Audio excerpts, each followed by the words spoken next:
안녕하세요. 21의 생각 황혜랑입니다.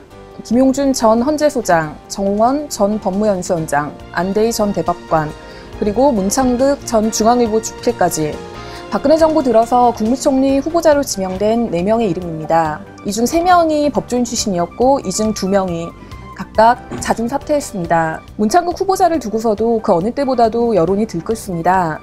문창극 후보자의 이름을 빗대서 박근혜 대통령의 수첩 인사가 불러온 최대의 참극이라는 비아냥까지 나옵니다. 한겨레 21의 이번 주 표지 제목은 돌파 참극입니다. 6월 10일과 11일 이틀 동안 밀양과 세월호 시위를 강제 진압하고 유병헌 전 세모그룹 회장을 검거하겠다며 금수원에 투입한 경찰 병력만 14,600명에 이른다고 합니다.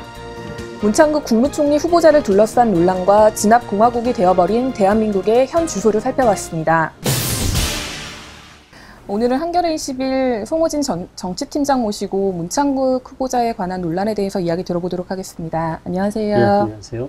6월 10일 총리 후보자 지명을 할 때 당시로 시기를 조금 돌려서 처음부터 되짚어보면 박근혜 대통령이 왜 이렇게 다소 도발적이고도 일반인들이 예상할 수 없는 깜짝 카드를 내밀었을까 궁금하거든요. 먼저 이제 이분이 법조인 출신이 아니기 때문에 이제 정관예우 논란이라든지 또 관료 출신이 아니기 때문에 간피한 논란에 자유로울 수 있다. 이런 점들이 좀 고려됐던 것도 같고요. 또 본인이 해군 장교를 또 복무를 했고 또 자녀들이 모두 딸이기 때문에 아들의 병역 문제가 거론되지 않을 수 있다. 충청 출신 총리라는 지역적 안배를 고려했다라고 하는 이제 평가도 있는데 이건 주된 이유라고 볼 수는 없을 것 같습니다. 충북 청주에서 초등학교랑 중학교만 나왔기 때문에 이제 충청 지역에서도 이분이 충청 출신 인사라고 하는 그 인식을 잘 하지 못하고 있다고 합니다. 그래서 정치권에서는 결국 극보수 성향의 칼럼을 썼던 이분의 이념적 코드와 박근혜 대통령의 이념적 코드가 비슷한 점이 지명된 배경이 아닌가 이렇게 평가를 하고 있습니다. 그러니까 일관되게 보수 성향의 칼럼을 써왔던 이분이 흔들림 없이 또 강직하게 박근혜 대통령을 잘 보좌해 줄 수 있을 것이다 라고 하는 기대를 청와대가 했을 수도 있다 이렇게 좀 평가를 하고 있고요. 그다음에 이제 인사추천위원장인 이제 김기춘 대통령 비서실장이 이분을 추천했을 수도 있다 이런 주장이 제기되고 있습니다. 김기춘 실장이 박정희 대통령 기념재단의 이사장을 지냈을 때 이분이 이제 기념재단 이사를 지냈잖아요. 그러니까 이런 인연들 때문에 추천됐을 것이다 이런 추측도 나오고 있고요. 또 한편은 야권에서는 왜 이렇게 언론인 출신을 총리로 지명했을까? 이제 박근혜 대통령이 뭔가 국민들에게 자신 뜻이 잘 전달되지 않고 있구나. 억울해하고 있다. 화가 나 있다. 그래서 자신의 입장을 잘 대변하고 전달할 언론인 출신을 총리로 내세운 것이 아니냐. 이렇게 짐작하는 분위기도 있습니다. 한편으로 생각하면 언론인 출신이기 때문에 역사관이라든지 본인이 어떤 생각을 가지고 있는지에 대한 부분은 칼럼을 통해서 이미 세상에 많이 알려져 있었던 거잖아요. 지금 이제 말씀해 주신 것처럼 이분이 남긴 말이나 글들을 따라가서 이분의 실체에 다가갈수록 여론이 지금 악화되고 있는 상황인데요. 전직 대통령 문제의 칼럼들이 좀 있습니다. 이제 김대중 전 대통령의 병세가 위중하던 이제 2009년에 비자금 의혹, 그다음에 재산을 해외에 은닉한 의혹들 다 털고 떠나라 이런 칼럼을 썼는데요. 이 칼럼이 나간 이후에 중앙일보 고위 관계자께서 이제 김대중 전 대통령 인사를 만나서 이제 사석에서 죄송하다 이렇게 사과도 하고요. 그다음에 이 칼럼의 내용이 사실무근이다라고 하는 반론 보도문도 신문에 게재되기도 했습니다. 그다음에 노무현 전 대통령이 서거한 직후에는 이게 대통령이 자살하는 것은 굉장히 부적절하다. 그래서 이러한 부분이 장례 절차에도 반영이 되어야 한다. 그러니까 자살한 대통령을 국장으로 추대되는 것은 굉장히 문제가 있다라는 취지로 읽힐 수 있는 칼럼이라고 할 수가 있고요. 그다음에 무엇보다 이제 공짜 점심은 싫다라는 제목의 칼럼에서 무상급식은 사회주의적 발상이다. 그리고 우리 아이들이 식판을 들고 공짜 점심을 먹기 위해서 줄을 서는 모습은 북한에서 주민들이 식량 배급을 타기 위해서 줄 서는 것과 비슷하다라는 글에 이제 칼럼을 썼는데요. 이것은 이제 2012년 박근혜 대통령이 대선 당시에 한국형 복지를 확대하겠다라고 하는 공약의 취지와도 상당히 거리가 있고요. 2008년 세계 경제 위기 이후에 우리 이제 복지에 더 투자할수록 경제 성장이 더 유리하다라고 하는 인식이 강해지고 있는 이 세계 경제의 흐름과도 맞지 않는 반복지 성장주의다. 이런 이제 비판들이 제기되고 있습니다. 그리고 이제 천거민들이 이제 숨졌던 용산 참사의 과잉진압 책임자였던 이제 김석기 당시 서울경찰청장이 법치대로 잘 집행했다 이런 취지로 이제 엄호박을 쳐주면서 김 청장을 살려야 한다는 칼럼을 썼는데요. 용산 참사에 대해서 이렇게 바라보는 시각을 가진 분이 세월호 참사 이후에 인권이나 생명을 중시하는 흐름으로 사회가 바뀌어야 된다라고 하는 시대적 요구에 잘 부응할 수 있겠느냐 라는 의구심도 많이 제기되고 있습니다. 또 한 가지 좀 주된 비판의 한 축은 뭐 예를 들어서 6.25 전쟁이라든지 일본의 식민 지배가 하나님의 뜻이었다라는 종교적인 발언이라든지 뭐 일본으로부터 위안군 군 위안부 문제에 대해서 사과를 받을 필요 없다. 네. 이거는 사실 좀 이념의 문제라기보다는 우리 시대라든지 역사에 대한 역사관 자체의 문제가 있는 거 아니냐 이러면서 일본 언론에서도 이 문제에 대해서 굉장히 많이 보도하고 관심이 있던데 국제적인 망신 아니냐는 얘기까지 나오고 있잖아요. 오히려 일본 우익단체들에서 굉장히 이 총리지명을 반기는 그런 반응까지 네. 나오는 지경인데요. 교인들을 상대로 한 강연이라고 우리가 좀 이해를 하더라도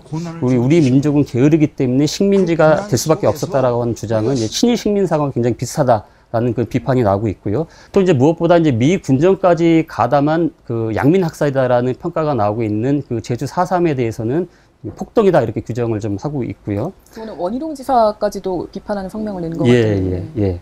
그럼 제주 현지에서 굉장히 그 비판들이 많이 나오고 있죠.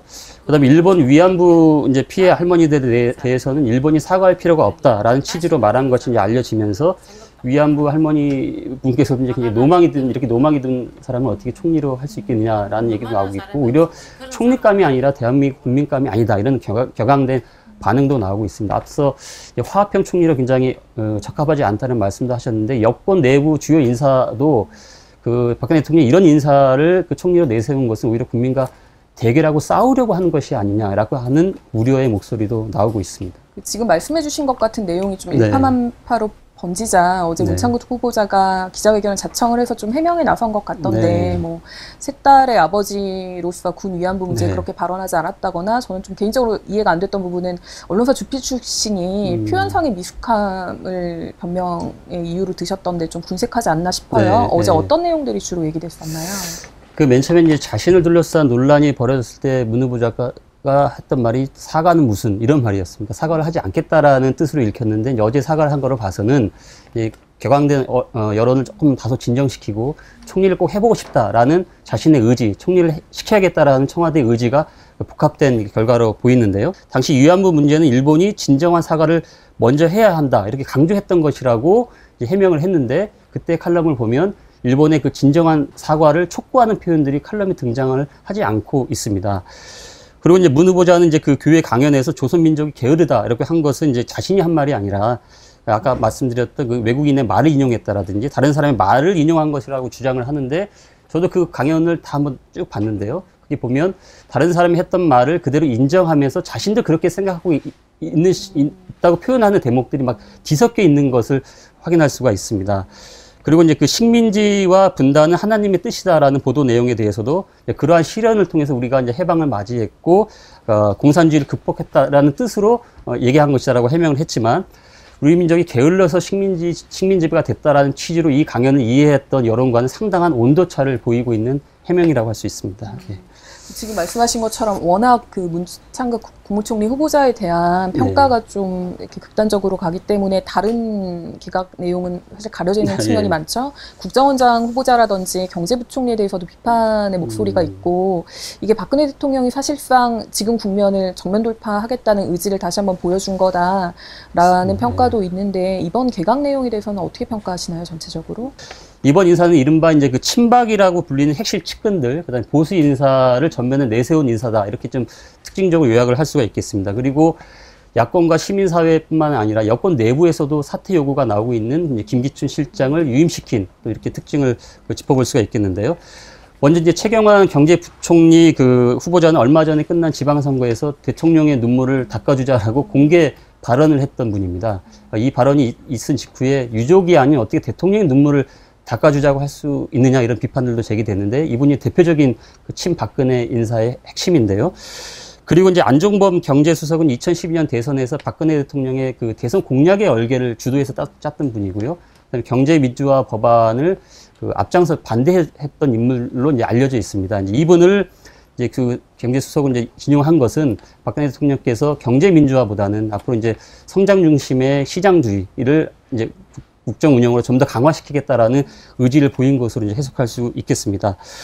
그리고 이제 교육부 장관에 지명된 김명수 한국교육학 회장, 이 교육계에서도 굉장히 보수적인 인사로 평가받는 인물이고요.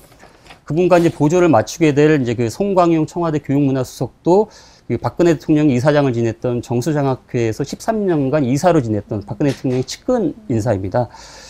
그리고 이제 외교관 출신인 이병기 이제 국정원장 후보자는 1997년에 대선 시절에 이제 김대중 후보를 떨어뜨리기 위해서 안기부가 북풍 공작을 벌일 당시 이제 2차장이지 않습니까? 이제 그런 전력 때문에 이분이 좀 더 정교하게 정치에 개입할 가능성에 대해서도 야권이 신중하게 대비를 해야 된다, 이런 우려도 나오고 있습니다. 그 문창극 후보자 같은 경우에는 굉장히 많은 논란이 있음에도 불구하고 박근혜 대통령이 일단 국회 임명동의안 제출하고 바로 또 중앙아시아로 해외 순방 일정을 떠나던데 일단 임명 강행하겠다는 의지로 읽혀요. 그 어떻게 보세요? 청문회 통과가 가능할까요? 약간 난항이 겪을 가능성도 있습니다. 일단 박근혜 대통령은 이제 안대희 전 대법관이 자진 사퇴한 이후에 이제 그 문창극 후보자까지 사퇴하게 되면 굉장히 국정 운영에 상당한 타격을 받을 것으로 예상을 하고 이 문 후보자를 밀어붙이겠다는 의지를 이제 명확히 보인 것으로 볼 수 있는데요. 17일 인사청문 요청서가 국회에 도달하게 되면 야권은 지금까지 제기된 칼럼이나 교회 강연뿐만이 아니라 이제 재산 형성 문제라든지 그다음에 야권의 상당한 이제 여러 가지 내용들이 제보가 좀 들어오고 있습니다. 문 후보자와 삼성과의 관계라든지 등등등의 제보들을 아주 강도 높게 검증을 하겠다 이렇게 벼르고 있는 상황입니다. 다행히도 이 그 청문회를 마치고 그 임명 동의안이 이제 그 본회의에 상정이 되더라도 이 재재기원 과반수의 찬성이 있어야지만 이제 임명 동의안이 통과가 될 수가 있는데, 이제 과반이 되려면, 과반 찬성이 되려면 그 새누리당 의원들이 한 대여섯 명 이상의 이탈이 있으면 안 되는 상황입니다. 그런데 아시다시피 며칠 전에 새누리당 초선 의원 6명이 문 후보자의 자진 사퇴를 요구를 했고, 여권 내부에서도 그 문 후보자의 지명을 우려하는 목소리가 있기 때문에 대여섯 표 이상의 그 반란표가 나오게 될 경우 부결될 가능성도 있습니다. 그래서 여권과 청와대는 이 반란표가 나오지 않도록 그 앞으로 이제 청문회 진행 과정 내내 이 반란표를 진정시키는데 힘을 쏟지 않을까, 이렇게 예상이 됩니다. 오늘 자세한 말씀 고맙습니다. 네. 아무런 힘이 되지 못해 늘 미안한 마음 가득합니다. 함께하는 것만으로도 위로가 된다면 작은 몸짓이지만 기꺼이. 지난주 소개해드렸던 한겨레 21과 아름다운 재단의 세월호 참사와 관련된 성금 모금 캠페인 기억 0416. 이번 주에도 다시 한번 세월호 참사 희생자, 실종자, 그리고 생존자 가족들의 잊지 말아달라는 후소에 동참해 주시기를 여러분께 부탁드립니다. 여러분이 내신 성금은 참사의 사회적 기록을 위한 시민 아카이브 구축과 안산 공동체의 치유를 위한 여러 가지 활동들을 쓸 예정입니다. 지금 자막으로 나가는 인터넷 주소로 들어오시면 캠페인에 참여할 방법에 대해서 살펴보실 수 있습니다. 여러분의 많은 참여 기다리겠습니다. 21의 생각, 오늘은 여기까지입니다. 진행의 황혜랑이었습니다.